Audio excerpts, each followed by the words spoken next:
নমস্কার বন্ধুরা, আপনাদের সবাইকে আমার ইউটিউব চ্যানেলে স্বাগত। আমি সৌমিলি, আমি চলে এসেছি আজ আপনাদের সামনে আরও একটি নতুন রেসিপি নিয়ে। আজ আমি আপনাদের বানিয়ে দেখাবো চিকেন রাইস মোমো বা চিকেন কদম ফুল। এই রেসিপিটা বাড়িতে গেস্ট এলে সন্ধ্যা স্ন্যাক্স হিসাবে অবশ্যই আপনারা সার্ভ করতে পারেন। তাহলে দেখে নিই এই রেসিপিটা বানাতে আমাদের কী কী লাগছে। আর প্রথমেই লাগছে একটি মিক্সিং বোল, আর তাতে আমি নিয়েছি 2 কাপ মতো বাসমতি চাল। এখানে 100 গ্রামের থেকে 150 গ্রাম মতো চাল রয়েছে। আপনারা যে কত পরিমাণ মোমো বানাবেন সেই হিসাবেই চাল নেবেন। এবার এই চালটাকে আমি জল দিয়ে ভালোভাবে ধুয়ে নিচ্ছি, যাতে কোনো ময়লা না থাকে। ভালোভাবে ওয়াশ করে নিতে হবে, তারপর এটা 20 মিনিটের জন্য ভিজিয়ে রেখে দিতে হবে। অন্যদিকে একটি পাত্রে আমি নিয়েছি চিকেন। এটা কিন্তু বোনলেস চিকেন, দেখুন কিরমভাবে ছোট ছোট করে কেটে নিয়েছি, যাতে পরবর্তী ক্ষেত্রে সুবিধা হয়। এই ক্ষেত্রে কিন্তু অবশ্যই বোনলেস চিকেন নিতে হবে। এবার একটা মিক্সিং বোল নিয়ে নিচ্ছি, আর তার মধ্যে আমি দিয়ে দিচ্ছি এই চিকেনের টুকরোগুলো। এবার এটাকে আমি পেস্ট করে নেব। আপনারা চাইলে পাটাতেও বাটতে পারেন। দেখুন আমার চিকেনগুলো কি সুন্দর পেস্ট হয়ে গেছে। এবার এই পেস্ট করে রাখা চিকেনগুলো আমি একটি মিক্সিং বোলের মধ্যে ঢেলে নেব। আমি এখানে 250 গ্রাম মতো চিকেন ব্যবহার করেছি। সমস্ত চিকেনটা মিক্সিং বোলে ঢালা হয়ে গেলে এরপর এর মধ্যে আমি বাকি ইনগ্রিডিয়েন্টসগুলো দিয়ে দেবো এক এক করে। আমি দিয়ে দিচ্ছি এখানে মিহি করে কেটে রাখা পেঁয়াজ কুচি। আমি এখানে একটা মিডিয়াম সাইজের পেঁয়াজ কুচি নিয়েছি, আর নিয়েছি 2 টেবিল চামচ আদা রসুন বাটা, আর সাথে একটা কাঁচা লঙ্কাও আমি পেস্ট করে নিয়েছি। ঝাল অবশ্যই আপনারা আপনাদের স্বাদ অনুযায়ী দেবেন। আর দিয়ে দিয়েছি কিছুটা ধনেপাতা কুচি।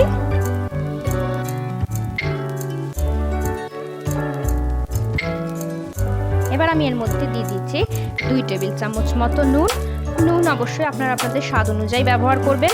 দিয়ে দিচ্ছি 1 টেবিল চামচ মতো গোলমরিচের গুঁড়ো।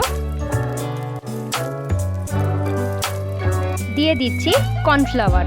এটা বাইন্ডিংয়ের ক্ষেত্রে খুব কাজে দেবে, সেজন্য আমি এখানে এটা ব্যবহার করেছি। আমি এখানে 4 টেবিল চামচ মতো কর্নফ্লাওয়ার ব্যবহার করেছি।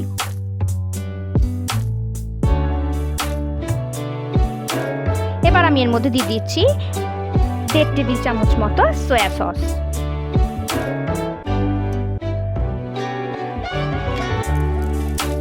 এবার এই সমস্ত উপকরণগুলোকে আমি হাত দিয়ে ভালোভাবে মেখে নিচ্ছি। মিশ্রণগুলো যাতে ভালোভাবে মিশে যায় সেই জন্য হাত দিয়ে ভালোভাবে আমি এটাকে মেখে নিচ্ছি। পেস্টটা ভালোভাবে মাখা হয়ে গেলে আমি এটা থেকে চিকেন বলগুলো বানিয়ে নেব। দেখুন আমার মিশ্রণটা একেবারে রেডি, কি সুন্দর মাখা হয়ে গেছে।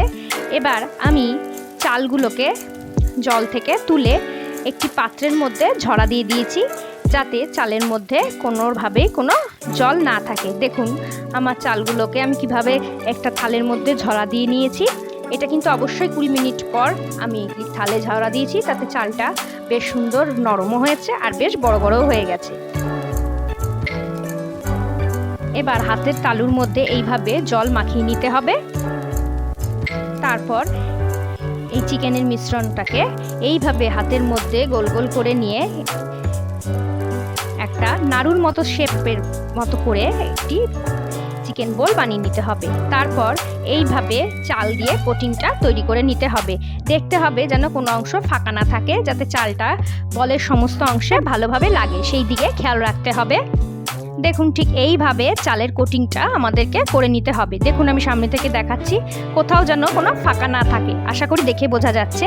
আমি আরও একটা বল আপনাদেরকে রেডি করে দেখাচ্ছি। ঠিক এইভাবে হাতের তালুর মধ্যে প্রথমে জল লাগিয়ে নিতে হবে, যাতে মিশ্রণটা হাতের মধ্যে লেগে না যায়। তারপর এইভাবে হাতের তালুর মধ্যে নিয়ে গোল গোল করে নাড়ুর মতো শেপ করে একটা চিকেন বল বানিয়ে নিতে হবে। তারপর ঠিক একইভাবে চাল দিয়ে কোটিংটা করে নিতে হবে, আর খেয়াল রাখতে হবে যেন বলের কোনো অংশ ফাঁকা না থাকে। সব অংশে ভালোভাবে চালটা লাগিয়ে নিয়ে রেডি করে নিতে হবে। দেখুন আমি সব চিকেন বলগুলোকে রেডি করে নিয়েছি। এবার এরকম একটা ফুটোযুক্ত পাত্র আমি নিয়েছি। আপনাদের কাছে যদি মোমো স্টিমার বা এমনি কোনো স্টিমার থেকে থাকে তাহলে তার মধ্যেও আপনারা করতে পারেন। আমি আজ আপনাদেরকে উইদাউট স্টিমার কিভাবে করা যায় সেটাই দেখাবো। এরম একটা ঝাঁঝরি ফুটোওয়ালা বাটি নিয়ে নিতে হবে, তার মধ্যে ভালোভাবে অয়েল ব্রাশ করে নিতে হবে। তারপর তার মধ্যে এইভাবে রাইস বলগুলোকে ভালোভাবে সাজিয়ে নিতে হবে। অবশ্যই দেখুন ডিস্টেন্স মেনটেন করে রাখতে হবে, কারণ এটা সম্পূর্ণ রেডি হয়ে যাওয়ার পর সাইজেও কিছুটা বড় হয়ে যাবে, তাই জন্য একটা ডিস্টেন্সের অবশ্যই দরকার। দেখুন ঠিক কতটা ডিস্টেন্স মেনটেন করে আমি বলগুলোকে সাজিয়ে নিচ্ছি। আশা করি আপনারা বুঝতে পারছেন এরকমই ডিস্টেন্স মেনটেন করে করতে হবে। এবার অন্যদিকে একটি পাত্রে আমি জল অলরেডি গরম বসিয়ে রেখেছিলাম। জলটা গরম হয়ে গেলে এর মধ্যে আমি এই পাত্রটা রেখে এটাকে স্টিম হওয়ার জন্য রেখে দেব 10 মিনিটের মতো। একটি থালা চাপা দিয়ে অবশ্যই আমি স্টিমে বসিয়েছি। এবার 10 মিনিট পর আমি ফিরে এসেছি। দেখুন আমার বলগুলো একেবারে রেডি হয়ে গেছে। তবে অবশ্যই খেয়াল রাখতে হবে 10 মিনিটের আগে কিন্তু থালাটা কিছুতেই সরানো যাবে না, ভেপারটা ভেতর থেকে বের করে দেওয়া যাবে না। তাই 10 মিনিট পর ঢাকনাটা সরিয়ে আমাদেরকে দেখতে হবে যে বলটা কতটা রেডি হয়েছে।